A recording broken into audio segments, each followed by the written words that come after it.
Sai Ram. Sri Sai Satcharita Chapter 25. This chapter covers Damu Anna Kasar of Ahmednagar, speculations, Amra Leela. Preliminary. We begin this chapter with a prostration with all our 8 limbs to Sai Baba, who is an ocean of mercy, the God incarnate, the Parabrahma, and the great Yogeshwara, that is Lord of Yoga.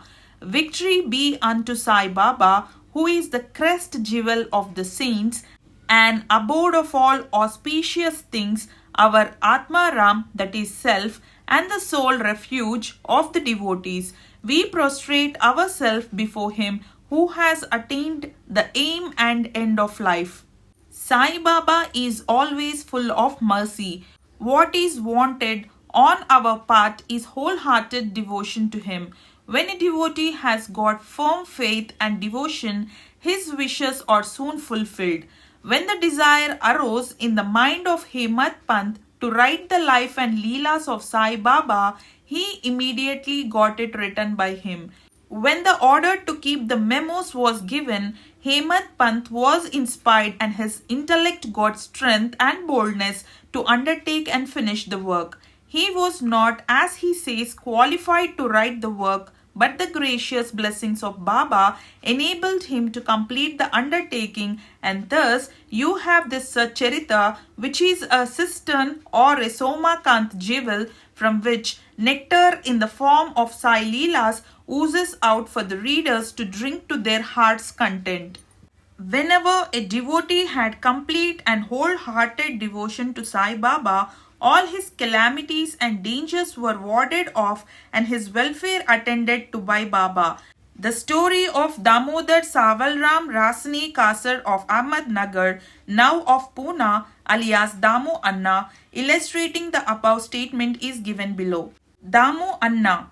The readers are aware that a mention of this gentleman was made in the 6th chapter regarding the celebration of Ramanavami festival in Shirdi. He went to Shirdi about the year 1895 AD when the Ramanavami Utsav celebration began, and since that time he has been providing an ornamental flag for that occasion every year.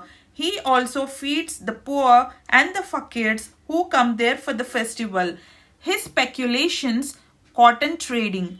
A Mumbai friend of Damu Anna wrote to him that they should do some cotton speculation business in partnership, which would bring them about 2 lakhs of rupees as profit. Damu Anna says in his statement made about the year 1936 to Mr. B.V. Narasimhaswamy that the proposal about speculating at Mumbai in cotton was from a broker who was not to be a partner, and that he, Damu Anna, was to be the sole adventurer. Wide para 75 of the devotees' experiences, part 2. The broker wrote that the business was good and involved no risks, and that the opportunity should not be lost.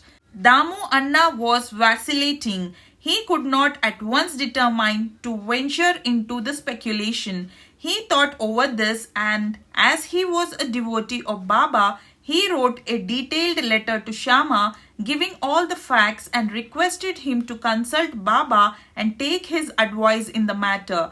Shama got the letter next day, and when he went with it at noon to the masjid and placed it before Baba, he asked Shama what the matter was and what the letter was about. He replied that Damu Anna of Nagar wanted to consult him about something. Then Baba said, "What does he write and what does he plan? It seems that he wants to reach the sky and he is not content with what God has given him. Read his letter."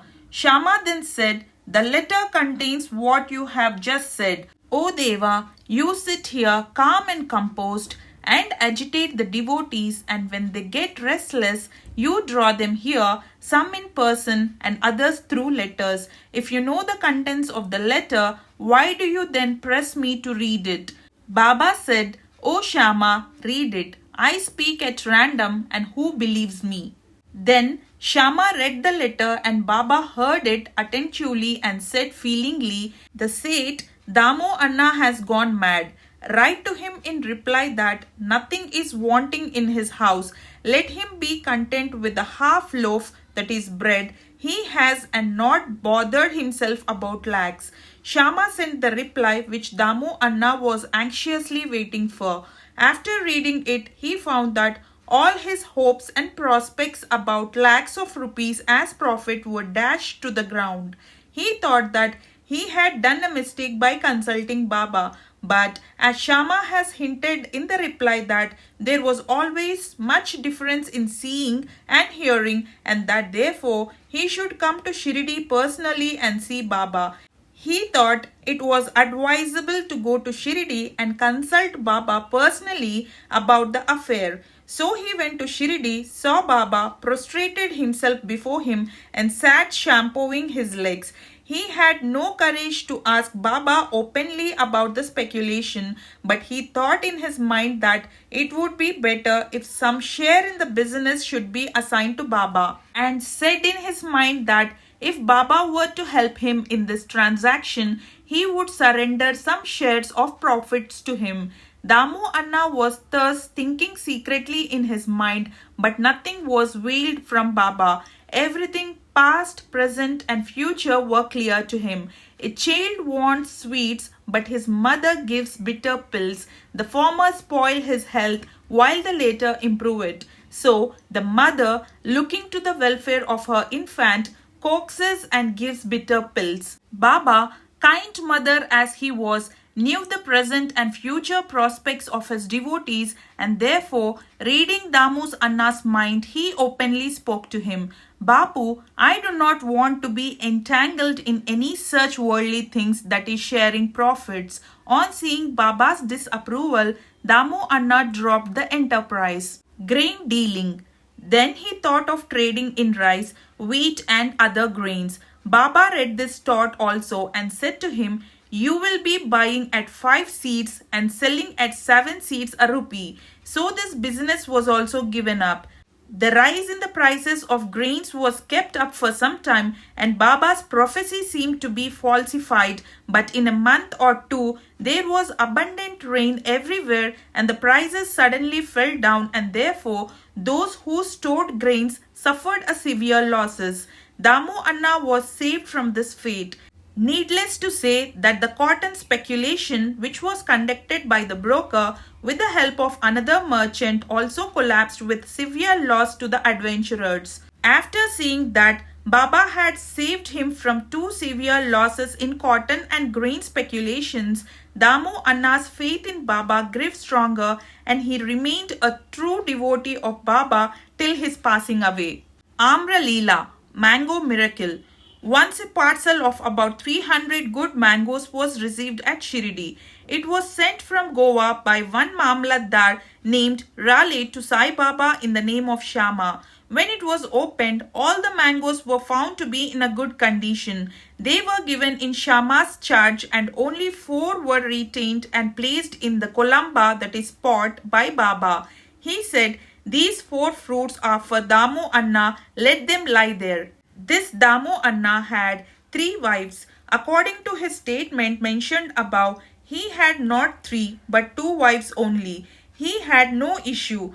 He consulted many astrologers and himself studied astrology to some extent, and found that as there was a Papi, that is inauspicious planet, in his horoscope, there was no prospect of any issue to him in this life. But he had great faith in Baba. When he went to Shirdi, 2 hours after the receipt of the mango parcel for worshipping Baba, he said, though other people are looking for the mangoes, they are Damyas. He whose they are should eat and die. Damu Anna, on hearing these words, was first shocked, but on Mahalsapati, a Shirdi devotee, explaining to him that death meant the death of the ego, and to have it at Baba's feet was a blessing. Damu Anna said that he could accept the fruits and eat them, but Baba said to him, do not eat yourself, but give them to your younger wife. This Amra Leela, that is mango miracle of 4 mangoes, will give her 4 sons and 4 daughters. This was done, and in due course, it was found Baba's words turned out true and not those of the astrologers. Baba's speech established its efficacy or greatness while he was living in the flesh, but it did the same even after his passing away. Baba said, "Believe me, though I pass away, my bones in my tomb would be speaking, moving, and communicating with those who would surrender themselves wholeheartedly to me. Do not be anxious that I would be absent from you. You will hear my bones speaking and discussing your welfare. But remember me always, believe in me, heart and soul, and then you will be most benefited." Prayer. Hemant Pant closes this chapter with a prayer. O Sai Sadguru, the wish-fulfilling tree of the Bhaktas, we pray, let us never forget and lose sight of your feet. We have been troubled with the ins and outs, that is, births and deaths in this sansar. Now free us from the cycle of births and deaths. Restrain us from the outgoing of our senses to their objects and introvert us and bring us face to face with the Atma, that is self. As long as this outgoing tendency of the senses and the mind is not checked, there is no prospect of self-realization. Neither son nor wife nor friend will be of any use in the end. It is only you who will give us salvation and bliss. Destroy completely our tendency for discussions and other evil matters. Let our tongue get a passion for chanting your name. Drive out our thoughts and make us forget our bodies and do away with our egoism. Make us ever remember your name and forget all other things. Remove the restlessness of our mind and make it steady and calm. If you just clasp us, the darkness of night of our ignorance will vanish and we shall live happily in your light. That you made us drink the nectar of your Leelas and awakened us from our slumber is due to your grace and our store of merits in past births. Note: in this connection, the following extract from Damu Anna's statement mentioned above is worth perusal. Page 76. Once, when I sat at his feet along with many others, I had two questions in my mind and he gave answers to both. The first one, there are so many crowding to Sai Baba. Do they all get benefit from him? To this, he replied orally, look at the mango tree in blossom. If all the flowers become fruit, what a splendid crop it would be. But do they? Most fall off, that is, either as flowers or as unripe fruits, by wind, etc. Very few remain.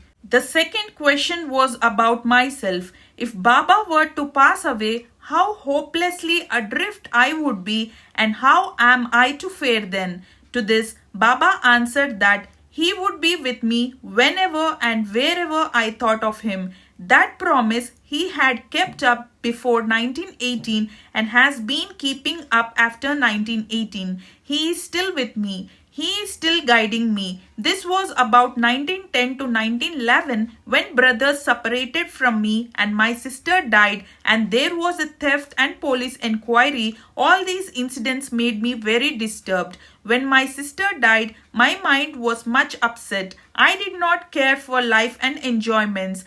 When I went to Baba, he pacified me with his Upadesh and made me eat a feast of Puran Poli at Appa Kulakarni's house.